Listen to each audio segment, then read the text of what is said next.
Hi everyone. নিখুঁত হাতের তৈরি ঘর সাজানোর জিনিস হোক বা কাঁথা স্টিচ, বিশ্বভারতীর প্রত্যেকটা জিনিসই যেন মনের অন্তর থেকে পছন্দ হয়। তাই আমি আর আমার বান্ধবী চলে গিয়েছিলাম আজকে বিশ্বভারতীর ফার্স্ট গেটে ঘুরতে। যেতে যেতে বন্ধুর সাথে একটু মজা তো হবেই। আর আজকের আবহাওয়া ছিল খুবই মনোরম, যেমন ঝিরঝিরে বৃষ্টি আর তার সাথে ফুরফুরে ঠান্ডা হাওয়া মনকে যেন শীতল করে দেয়। আর এই যে সারি সারি জামা কাপড় এবং জুয়েলারির দোকান দেখলেই যেন মন জুড়িয়ে যায়। এখানে আমি একটু আমার ভিডিও বানাচ্ছিলাম। আর এই দেখো, এই দোকানে হাতের তৈরি পোড়ামাটির গয়না এবং এই যে চোকারগুলো খুব পছন্দ হচ্ছিল। ফার্স্ট গেট মানেই মোমো বিখ্যাত, তাই আমরা দুজন চলে গিয়েছিলাম এখানে মোমো খেতে। মোমো স্টলে ভিড় ছিল খুবই। আর আমি এখানে একটু ভিডিও বানাচ্ছিলাম।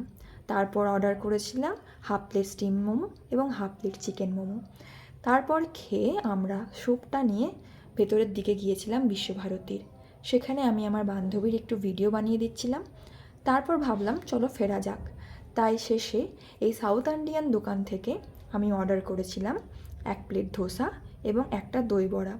তো এইগুলো নিয়ে ফিরলাম বাড়ির পথ।